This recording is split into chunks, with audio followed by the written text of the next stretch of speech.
Olá, irmãos. Que a graça e a paz do Senhor Jesus estejam sobre vocês nesta manhã do domingo da graça do Senhor. Que Deus abençoe sua casa, sua família. Estamos de volta aos nossos estudos dominicais, a escola bíblica. Estamos abordando esse trimestre o estudo sobre o Pentateuco, os livros de Moisés, extraindo as lições e as verdades, os temas principais desses livros para a nossa edificação, nosso crescimento. Tem muita teologia nesses livros, tem muito ensinamento, verdades essenciais para a nossa fé, para a nossa esperança, a nossa confiança e o nosso conhecimento de Deus.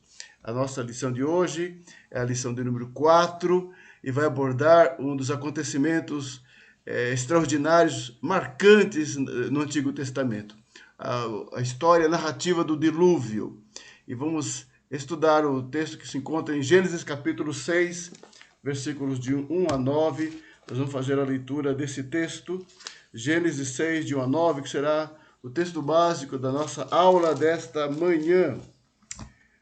Gênesis 6, de 1 a 9, diz assim: a corrupção do gênero humano. Como se foram multiplicando os homens na terra e lhes nasceram filhas, vendo os filhos de Deus que as filhas dos homens eram formosas, tomaram para si mulheres, as que entre todas mais lhe agradaram.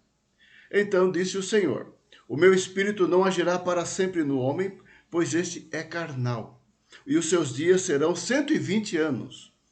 Ora, naquele tempo havia gigantes na terra, e também depois, quando os filhos de Deus possuíram as filhas dos homens, os quais lhe deram filhos. Estes foram valentes, homens de renome na antiguidade. Viu o Senhor que a maldade do homem se havia multiplicado na terra, e que era continuamente mal todo o desígnio do seu coração. Então se arrependeu o Senhor de ter feito o homem na terra, e isto lhe pesou no coração. Disse o Senhor: farei desaparecer da face da terra, o homem que criei, o homem e o animal, os répteis e as aves dos céus, porque me arrependo de os haver feito. Porém, Noé achou graça diante do Senhor. Eis a história de Noé. Noé era homem justo e íntegro entre os seus contemporâneos. Noé andava com Deus. Gerou 3 filhos, Sem, Cã e Jafé.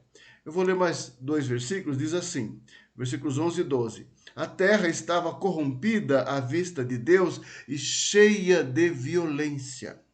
Viu Deus a terra, e eis que estava corrompida, porque todo ser vivente havia corrompido o seu caminho na terra. E o versículo 13 ainda diz: então disse Deus a Noé: resolvi dar cabo de toda a carne, porque a terra está cheia da violência dos homens, e eis que os farei perecer juntamente com a terra. Depois a narrativa vai mostrar o chamado de Deus a Noé e a sua ordem para a construção da arca.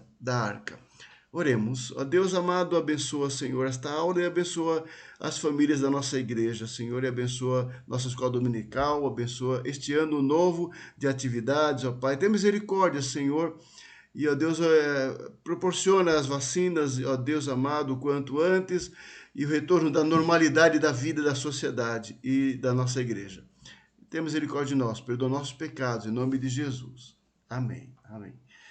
Vamos abordar, nesse texto, bem objetivo, o tema do juízo de Deus, da ira de Deus por causa do pecado, mas ao mesmo tempo o tema da graça de Deus na separação de Noé, sua família e a sua descendência.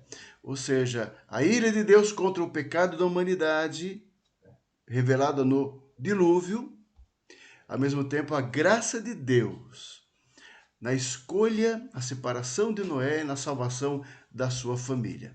Juízo e graça são os 2 temas que vamos desenvolver no decorrer desta aula. Por isso que o tema da revista é purificação e preservação. Vamos trabalhar assim, amados. Um tema recorrente no Pentateuco é o juízo de Deus. Sem dúvida, a história de Abraão lá na frente, quando o Senhor, no decorrer da história, o Senhor vai chamar Abraão e vai mostrar o seu julgamento sobre Sodoma e Gomorra. É um exemplo disso, entre tantos outros momentos na história do povo de Deus. A ira do Senhor contra o pecado, ela é manifestada contra todos aqueles que praticam o mal em todo o tempo, até mesmo o povo de Deus. No decorrer da história da humanidade, isso se faz presente, o julgamento de Deus contra a humanidade caída por causa do pecado e também contra os servos de Deus que abandonam a lei do Senhor. A ira de Deus e a disciplina de Deus sempre se fizeram presentes. Como é interessante nós refletirmos sobre esse tema, amados irmãos. Nesta lição em particular, nós vamos abordar 3 aspectos. Como os pecados do povo de Deus os afastam dos caminhos do Senhor. Isso está descrito nos primeiros versículos desse capítulo. Vamos ver também o terrível peso da ira de Deus sobre o homem por causa do pecado. E ao mesmo tempo vamos abordar a ação redentiva decorrente da sua graça, ação salvadora, graciosa, generosa, soberana de Deus sobre o seu povo, né? Vamos trabalhar esses temas. Primeiramente, a questão da progressão do pecado, a escalada da maldade.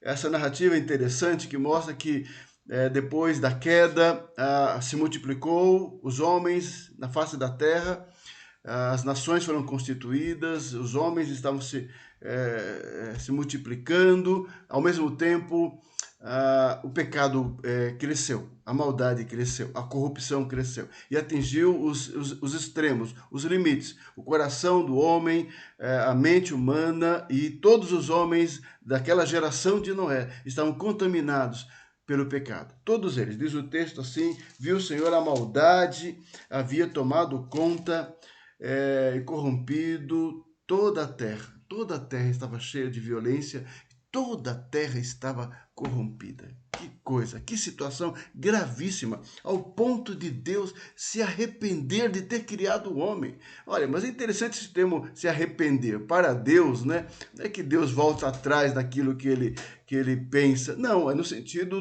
da disposição do homem de Deus para com o homem por causa do homem. Por causa do homem. Não é que Deus muda seus propósitos, ou Deus muda seus decretos, os seus desígnios. Não, mas o sentimento, a relação de Deus para com o homem por causa do pecado.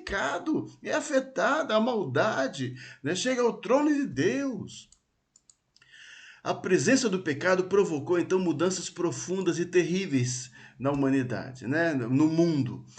Porque, além das bênçãos que eles perderam lá na queda, da morte, da maldição que veio sobre a humanidade, a maldição aumentou e se multiplicou e espalhou grandemente sobre todos os homens. E assim é descrito essa geração na época de Noé. Corrupção, violência, maldade, depravação. Apesar de haver homens tementes a Deus no passado, como o próprio Abel, como Sete, filho de Adão, que invocou o nome do Senhor, e como Enoque, que andou com Deus, a situação ficava cada vez mais crítica. Pecado sobre pecado, maldade, violência, corrupção. Corrupção total. A terra estava corrompida, estava afetada. A nossa teologia descreve a depravação total do homem como uma das características do ser humano. Para nós entendermos a ação da graça, a ação cristológica, redentiva de Jesus Cristo para redimir os homens dos seus pecados, temos que entender o efeito do pecado, a depravação total. Todos os homens, em todos os tempos, e totalmente estão corrompidos aos olhos de Deus. Aos olhos de Deus. No caso da geração de Noé, é ilustrativa com a situação da humanidade, né? Da humanidade.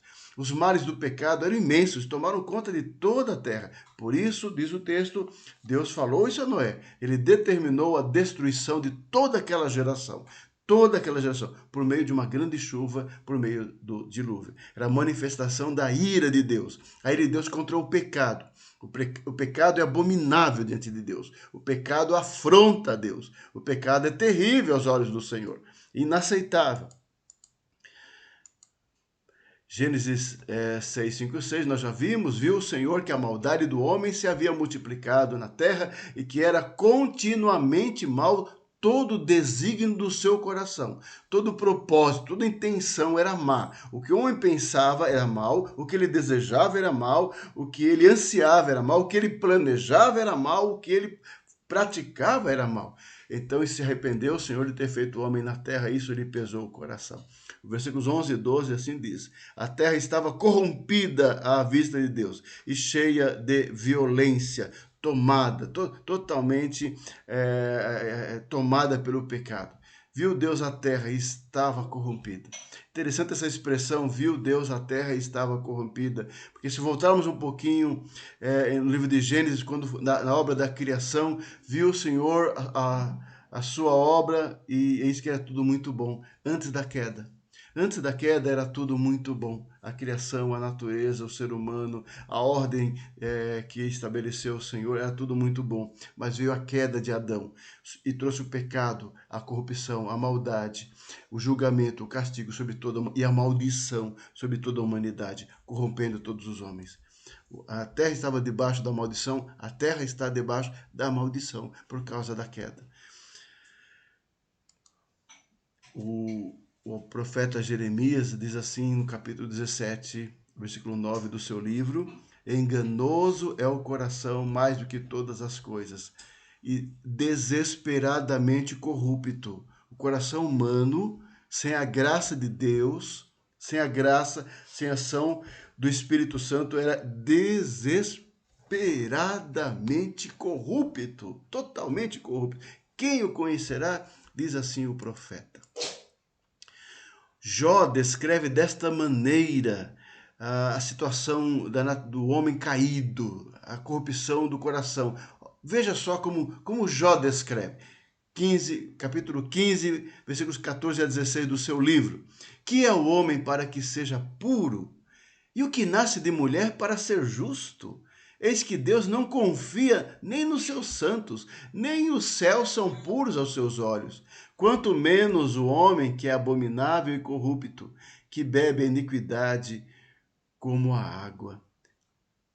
Que bebe a iniquidade como a água. É assim a humanidade, é assim o ser humano. O apóstolo Paulo, descrevendo a condição, o estado do homem caído, o estado de pecado e de morte espiritual, ele fala assim na sua carta aos Efésios, capítulo 2, versículo 1 a 3. Ele vos deu vida, estando vós mortos nos vossos delitos e pecados, nos quais andastes outrora, segundo o curso deste mundo, segundo o príncipe da potestade do ar, do espírito que agora atua nos filhos da desobediência, entre os quais também todos nós andamos outrora, segundo as inclinações da nossa carne, fazendo a vontade da carne e dos pensamentos. E éramos, por natureza, filhos da ira, como também os demais. É a condição do homem caído, morto, espiritualmente morto aos olhos de Deus. E escravo da carne, escravo do mundo, escravo de Satanás. Mateus capítulo 15, versículo 18 a 20, Jesus fala algo interessante sobre a natureza humana pecadora. Porque os homens estavam censurando os fariseus e os religiosos do seu tempo, censurando os seus discípulos por entrarem nas casas e não lavarem as mãos, no sentido cerimonial. Aí Jesus confronta eles com o seu legalismo, com o seu pecado, e dizendo o seguinte: mas o que sai da boca vem do coração. E é isso que contamina o homem. Porque do coração procedem maus desígnios, homicídios, adultérios, prostituição, furtos, falsos testemunhos, blasfêmias. É do coração humano, totalmente corrompido, totalmente depravado. Escravo da carne, é do coração humano que parte todo o mal que está nesta humanidade. A violência, o ciúme, a inveja, a avareza, a ganância, a ambição, a crueldade, a maldade no coração dos homens tem sua raiz no seu coração corrompido, corrupto, depravado por causa do pecado. Aí Jesus continua dizendo: são estas as coisas que contaminam o homem, mas o comer sem lavar as mãos não contamina. É o que sai do homem, que está no seu coração. Isso sim contamina, e olha que contamina mesmo, né?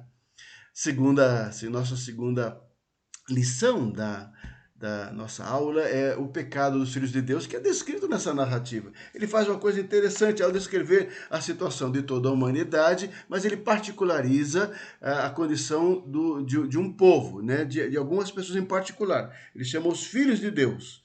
Versículo 1 e 2 diz assim: como se foram multiplicando os homens na terra, e lhes nasceram filhas, vendo os filhos de Deus que as filhas dos homens eram formosas, tomaram para si mulheres, as que entre todas mais lhe agradaram.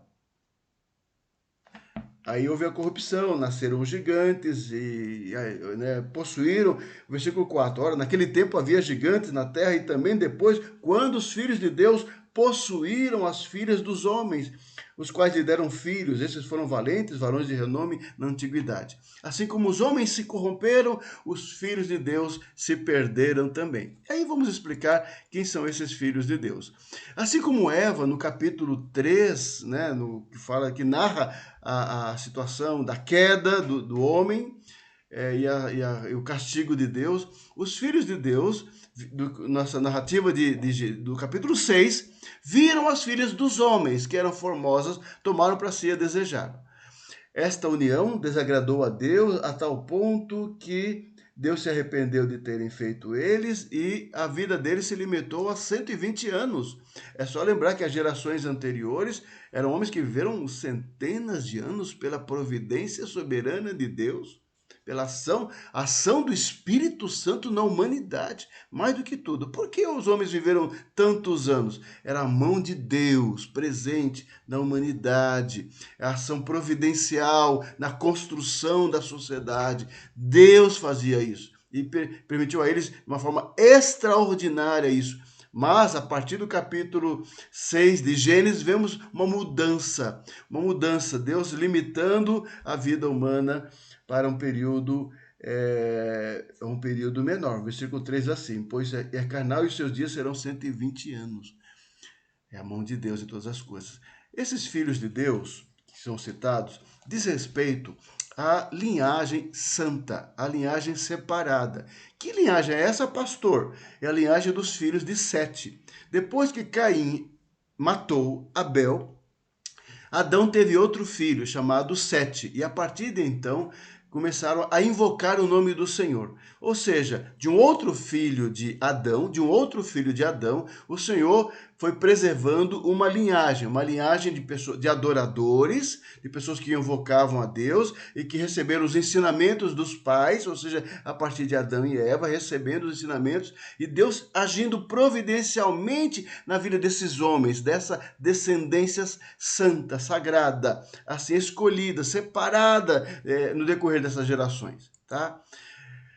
Apesar da terra amaldiçoada, apesar dos homens em pecado, apesar de se multiplicar a corrupção, essas pessoas eram chamadas para andar com Deus, como Enoque, e chamados a viver de acordo com os preceitos espirituais e sociais, de acordo com a vontade do Senhor. Mas, como o pecado se multiplicou de tal maneira, até essa geração que deveria estar obedecendo o Senhor, servindo o Senhor, temendo o Senhor, se corrompeu também. Os filhos de Deus se corromperam e se misturaram com os filhos dos homens, que são as outras gerações, os outros homens, e se misturaram de acordo contra a vontade do Senhor. E trazendo assim corrupção mesmo no meio do povo do Senhor, que é isso que acontece quando se afasta de Deus. Alianças não permitidas por Deus sempre prejudicaram o povo de Deus ao longo da história da humanidade. Nem é a questão da história do povo de Israel, que lá na frente nós veremos isso, mas na história da humanidade. O Senhor tem uma herança santa, uma semente santa, e quando eles se perderam, trouxeram a disciplina e a ira de Deus. Lá na frente, o livro de Josué, Juízes, capítulo 1, vai dizer o seguinte: quando Moisés e Josué disseram ao povo que quando se entrarem na terra prometida, não deveriam se misturar com os povos presentes, com os povos da terra de Canaã. Não deveriam. Né? E algumas cidades deveriam ser destruídas, algumas nações, pelo julgamento de Deus, soberano de Deus, contra aquelas nações idólatras, pagãs, né, cruéis. Havia uma disciplina de Deus sobre nações. Israel era o instrumento dessa disciplina, mas Israel falhou. Israel falhou no exercício da vontade do Senhor. Então diz assim, eu vou ler só alguns versículos, ó.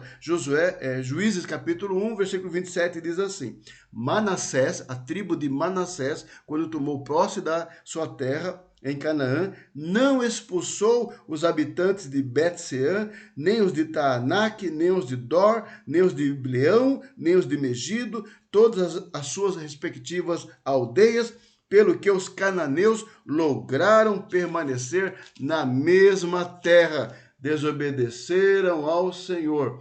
Versículo 29, Efraim, a tribo de Efraim, não expulsou os cananeus habitantes de Gézer, antes continuaram com ele em Gézer. Zebulon, versículo 30, Zebulon não expulsou os habitantes de Quitron, nem os de Naalol. Porém, os cananeus continuaram com ele, sujeitos a trabalhos forçados. E segue a narrativa assim das demais tribos, Azer, Naftali e as demais que não obedeceram ao Senhor e permaneceram em alianças não permitidas por Deus, trazendo pecado, idolatria. Por isso que o livro de Juízes é um livro muito interessante, mostra a decadência do povo do Senhor, o afastamento, a apostasia, a disciplina de Deus. Por causa disso, a desobediência ao Senhor, como o ser humano, por natureza, é desobediente, rebelde à vontade de Deus. Mais para frente, nós vamos encontrar a história de um grande líder, um grande servo de Deus, mas que caiu em pecado. Caiu em pecado gravíssimo, nesse sentido que eu estou dizendo, e foi Salomão. O grande rei Salomão, caiu em idolatria, porque ele desobedeceu o Senhor e fez alianças nos seus casamentos, assumindo situações graves, trazendo a mão, a disciplina, a ira, o castigo de Deus sobre ele e sobre a nação de Israel. Gravíssimo. 1 Reis, capítulo 11, diz assim: Ora, além da filha de Faraó, amou Salomão muitas mulheres estrangeiras, moabitas, amonitas, edomitas, sidônias e etéias, mulheres das nações de que havia o Senhor dito aos filhos de Israel: não caseis com elas, nem casem elas convosco, pois vos perverteriam o coração para seguirdes os seus deuses. A estas se apegou Salomão pelo amor. Tinha 700 mulheres, princesas e 300 concubinas, e suas mulheres lhe perverteram o coração. Sendo já velho, suas mulheres lhe perverteram o coração para seguir outros deuses. E o seu coração, interessante a narrativa, e o seu coração não era de todo fiel para com o Senhor seu Deus, como for o de Davi seu pai. Salomão seguiu a Astarote, deusa dos Sidônios, e a Milcom, abominação dos Amonitas. Assim fez Salomão, o que era mal perante o Senhor, e não perseverou em seguir ao Senhor como Davi seu pai. Nesse tempo, edificou Salomão um santuário a Quemos, a abominação de Moabe, sobre o monte fronteiro a Jerusalém, e a Moloque, a abominação dos filhos de Amon. Moloque, o sacrifício a Moloque era com crianças. A adoração a Moloque era sacrifício de crianças. Assim fez Salomão para com todas as suas mulheres estrangeiras, as quais queimavam incenso e sacrificavam a seus deuses. Tragédia. Quando o homem se afasta de Deus, quando o povo de Deus, e é Salomão, povo de Deus, homem de Deus, se afasta de Deus, é pecado, é rebelião, é idolatria, é tragédia. É sério. É sério. Mas eu quero ler um texto ainda no Novo Testamento, uma orientação do apóstolo Paulo aos crentes na cidade de Corinto sobre essa questão de alianças não permitidas por Deus com os ímpios, né? Começa a gente pensar tantas coisas nos casamentos, nas alianças, né? Tantas coisas que poderiam ser evitadas se obedecêssemos assim ao Senhor. Segundo Coríntios, 2 Coríntios 6, 14 a 18, diz assim: Não vos ponhais em julgo desigual com os incrédulos, porquanto que sociedade pode haver entre a justiça e a iniquidade? Ou que comunhão da luz com as trevas? Que harmonia entre Cristo e o maligno? Ou que união do crente com o incrédulo? Que ligação há entre o santuário de Deus e os ídolos? Porque nós somos santuário de Deus, do Deus vivente, como ele próprio disse. Aí Paulo faz uma citação: habitarei e andarei entre eles, serei o seu Deus, eles serão o meu povo. Por isso, retirai-vos do meio deles, separai-vos, diz o Senhor, não toqueis em coisas impuras, e eu vos receberei, serei vosso pai, e vós serei para mim como filhos e filhas, diz o Senhor Todo-Poderoso. A importância de santidade na vida, nas relações de obediência. Uma das questões da geração de Noé foi a rebelião do povo do Senhor. O castigo que veio sobre a humanidade vinha também sobre aquela descendência santa dos descendentes de Sete. É a ira de Deus sobre o pecado, é a reprovação de Deus, é a reprovação de Deus sobre o pecado. A presença do pecado no meio do povo de Deus não se limita apenas aos males causados. E o pecado atenta contra, na verdade, contra os propósitos de Deus para o homem, que é de adorar somente a Deus e a glorificar a Deus com as nossas ações, nossas escolhas, nossa conduta. O pecado age contra isso, desvia o nosso coração. E, aliás, o pecado é desviar mesmo. Desvia o nosso coração de Deus, acima de tudo. Nos afasta do Senhor. O pecado desperta, então, irmãos, o desfavor, a ira de Deus. Números capítulo 32, versículo 10, entre outros tantos outros textos que a palavra de Deus fala sobre esse assunto tão importante, sobre a ira de Deus. Diz assim, então a ira do Senhor se acendeu naquele mesmo dia e jurou, dizendo... E no versículo 13 diz, pelo que se acendeu a ira do Senhor contra Israel e fê-los andar errantes pelo deserto 40 anos. Notem, a ira do Senhor, a ira de Deus. Deus se ira. Deus se ira. Deus é Deus de amor, de justiça, e Deus se ira também. É importante vermos o que a Bíblia fala contra o pecado. E por causa disso, aquela geração toda morreu no deserto, pela mão de Deus, até que se consumiu toda a geração que procedera mal perante o Senhor. Não se brinca com o pecado. O pecado afronta a Deus. O pecado é abominável diante de Deus, diante do Senhor. Que sério isso? O pecado faz separação entre o homem e Deus.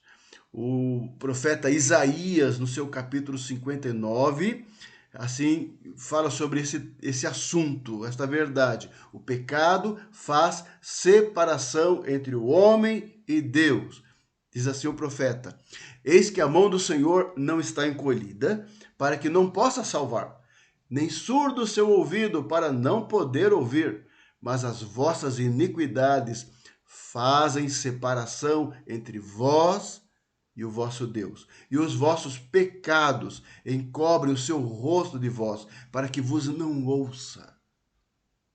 Porque as vossas mãos estão contaminadas de sangue, e os vossos dedos de iniquidade. Os vossos lábios falam mentiras, e a vossa língua profere maldade. Ninguém há que clame pela justiça, ninguém que compareça em juízo pela verdade, confiam no que é nulo e andam falando mentiras, concebem o mal e dão à luz a iniquidade. É assim que a palavra de Deus lida, descreve, explica a gravidade do pecado e o efeito que traz na vida do homem. Afasta o homem de Deus. Afasta totalmente. Deus não suporta, meu irmão, Deus não suporta iniquidade associado ao ajuntamento solene. Deus não suporta pecado em nossa vida, junto com tentativa de adoração quando temos o nosso coração e a nossa vida com impureza. O profeta Isaías, no seu capítulo 1, tem uma fala muito importante sobre a condição do povo do Senhor naquele tempo do profeta. Diz assim: quando vindes para comparecer perante mim, quem vos requereu o só pisardes os meus átrios? Diz o Senhor. Só pisar a igreja e os átrios do Senhor e o templo de Deus? Aí o profeta anuncia: não continueis a trazer ofertas vãs. O incenso é para mim abominação, e também as festas da lua nova, os sábados, a convocação das congregações. Não posso suportar iniquidade associada ao ajuntamento solene, diz o Senhor. As vossas festas da lua nova e as vossas solenidades, a minha alma as aborrece. Já me são pesadas, estou cansado de sofrer. Pelo que quando estendeis as mãos, escondo de vós os olhos. Sim, quando multiplicais as vossas orações, eu não ouço, diz o Senhor, porque as vossas mãos estão cheias de sangue. Era assim o estado, a condição do povo no tempo de Isaías, e não é diferente em nossos dias. Não é diferente, o homem é o mesmo. A rebeldia é a mesma, a desobediência é a mesma. A indisposição para obedecer e cumprir a palavra e viver a palavra é a mesma. A dureza do coração humano é a mesma na sociedade, nos dias de hoje. Não é diferente. E a palavra de Deus é a mesma para todos nós. Deus não suporta iniquidade associada ao juntamento solene. Para pensar. Geralmente o povo de Israel agia sempre de forma contrária à esperada por Deus e provocava assim a ira de Deus. Gente, a narrativa do Antigo Testamento está repleta de ilustrações para nós e para o nosso ensino. Paulo vai dizer isso na sua carta aos Coríntios. Tudo que foi escrito foi para o nosso ensino, para o nosso exemplo, e tem que ser. O Antigo Testamento não é apenas um amontoado de historinhas, histórias de personagens bonitas, lendárias, míticas. Não! É palavra de Deus para nós. Os reis, os profetas, os acertos, as conquistas, as vitórias e os tropeços e os pecados daqueles homens são lições para as nossas vidas. Sempre deve ser tratada assim a palavra do Senhor, que devemos tratar assim o ensinamento da palavra, por isso que a importância de estudar as escrituras sagradas. Sim, porque é verdade de Deus, é vida. É que transforma, que edifica, que exorta, que corrige, que nos molda, Deuteronômio 29, do 24 a 28, diz assim: isto é, todas as nações dirão: por que fez o Senhor assim com esta terra? Qual foi a causa do furor de tamanha ira? Então se dirá, o Senhor falando através de Moisés, então se dirá: porque desprezaram a aliança que o Senhor Deus de seus pais fez com eles quando os tirou do Egito. E se foram, e serviram a outros deuses, e os adoraram, deuses que não conheceram e que não lhes havia designado. Pelo que a ira do Senhor se acendeu contra esta terra, trazendo sobre ela toda a maldição que está escrita neste livro. O Senhor os arrancou com ira da sua terra, mas também com indignação e grande furor, e os lançou para outra terra, como hoje se vê. É a mão de Deus, é a palavra de Deus, é a disciplina de Deus contra o povo de Deus para uma vida de santidade. O Senhor espera do seu povo, de mim, de você, sempre do povo de Deus, fidelidade ao Senhor, amar a Deus sobre todas as coisas, e obedecer e honrar o Senhor o tempo todo. Porque quando nós fugimos disso, amados, nós trazemos todas as maldições que tem na palavra do Senhor.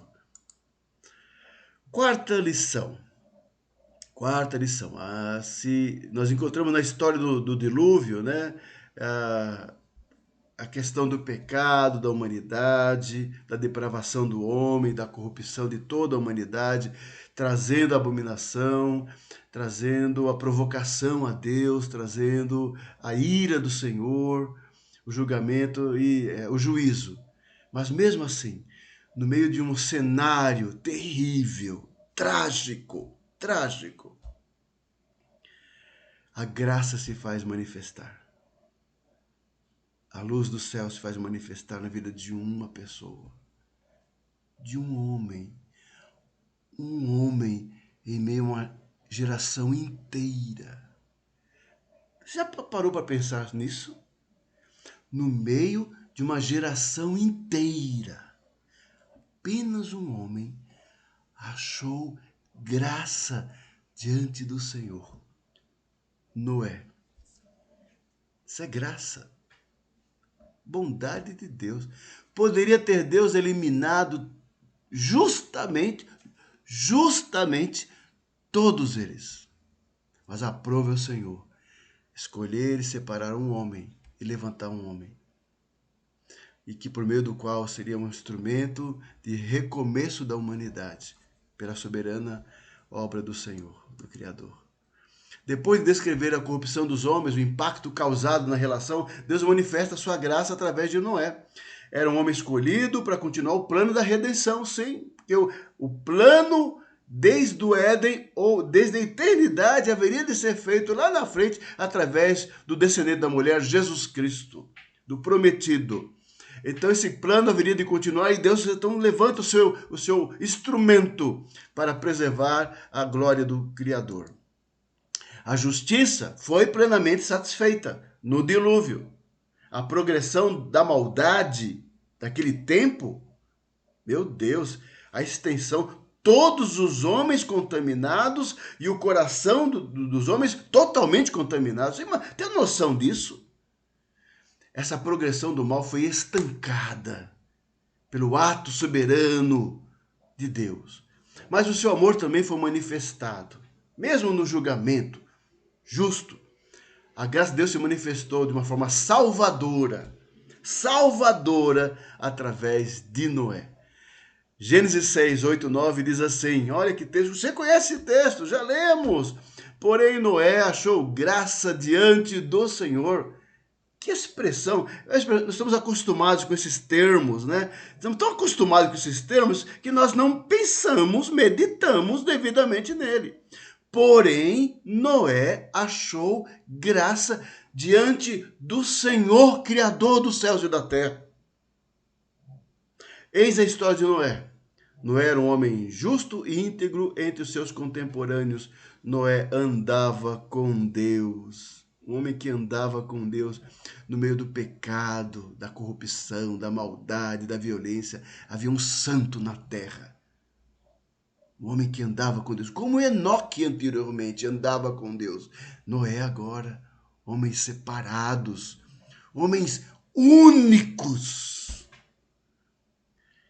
que andava com o Senhor. Meu Deus, levante, Senhor, uma geração santa nessa terra corrompida. Levanta, Senhor, uma igreja santa. Homens e mulheres cheios da graça, jovens cheios da graça de Deus, que andem com o Senhor, que busquem, como Noé e Enoque, uma vida na presença do Senhor de verdade, com todo o seu coração, como se faz necessário nesses dias, principalmente, um povo de Deus remido e resgatado, transformado e cheio da graça de Deus, para abalar esta humanidade, com o testemunho santo e cheio de glória de uma igreja que anda com o Senhor. Como se faz presente, como se faz necessário. Ó Deus, tenha misericórdia de nós. E essa experiência em Noé de um escolhido, um escolhido como instrumento de salvação no meio do juízo, nos faz muito lembrar, e temos que fazer essa relação muito grande com a obra de Jesus Cristo. De certa forma, assim, a arca e a salvação e a graça manifestada na família de Noé é uma expressão, é uma ilustração, é um tipo da obra que haveria de ser realizada pelo nosso Redentor, Jesus Cristo. Em Jesus houve outra vez a manifestação da justiça e do amor de Deus, se encontrando de uma forma perfeita em Cristo, na sua obra, perfeitamente, a justiça de Deus contra o pecado e o amor de Deus para com o seu povo eleito, redimindo, resgatando, restaurando. Amado irmão, lá na cruz do Calvário, nosso Senhor Jesus, o amado Filho de Deus, ele sofreu todo o peso da ira de Deus e da maldição do pecado que nossos pecados merecem, foram colocados sobre o nosso Senhor Jesus Cristo. O julgamento, a ira, a condenação, ele recebeu lá na cruz do Calvário. E da mesma maneira, em Jesus Cristo, todo o plano da redenção se consumou, sem que nenhum pecado fosse deixado impune. É a graça punindo o pecado, perdoando os povos do Senhor, redimindo, restaurando, justificando o povo de Deus.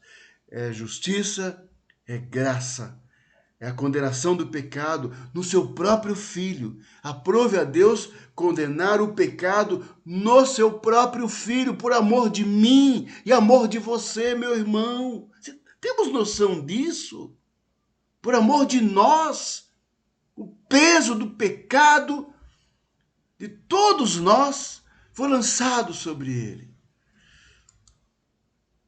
Efésios capítulo 2, versículo 4 a 7, o apóstolo Paulo, falando sobre essa obra da graça em Cristo Jesus, que nos reconcilia com o Pai, assim diz o nosso querido apóstolo Paulo.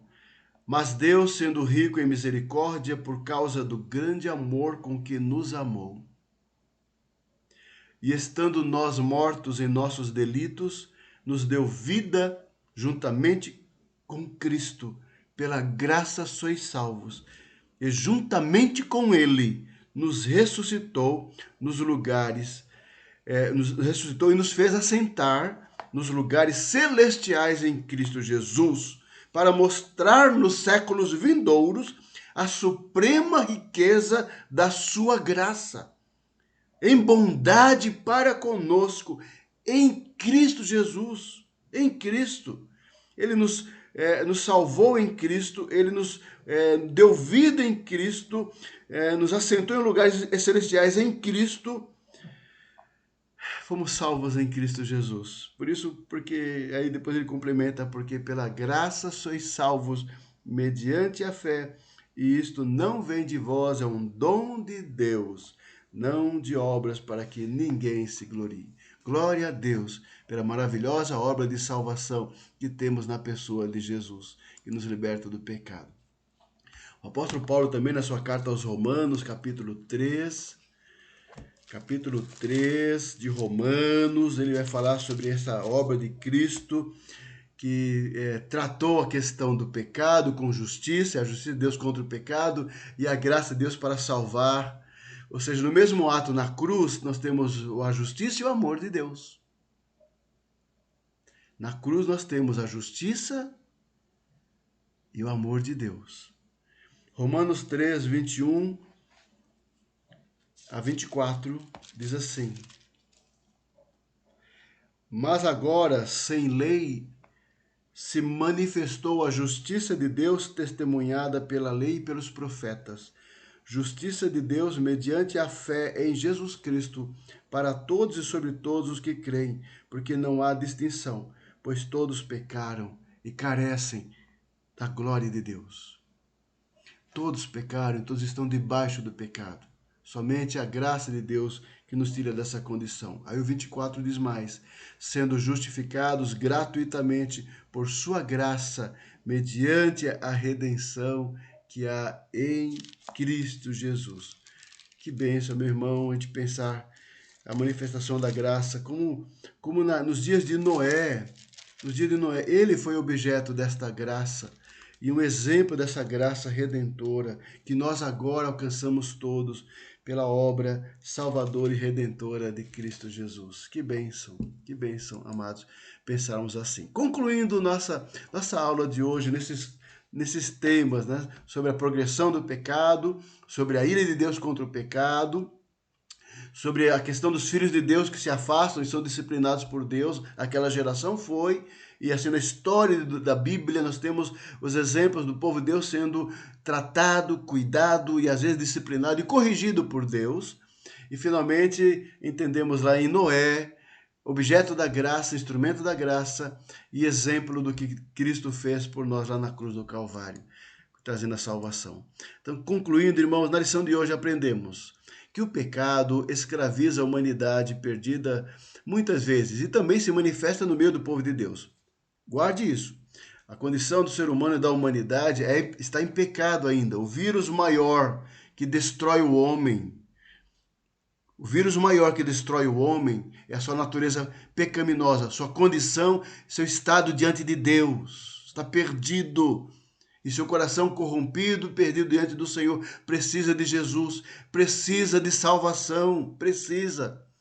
Tal ocorrência provoca, então, quando o pecado ocorre na humanidade, no meio da igreja, no povo de Deus, provoca tristeza no Senhor e requer ações de julgamento, juízo e purificação para o mal, que o mal seja refreado. Foi assim lá no dilúvio, foi assim na história do povo de Deus no Antigo Testamento, no Novo Testamento, tem sido até hoje e é presente hoje ainda. O Senhor continua cuidando do seu povo e santificando o seu povo, a sua igreja.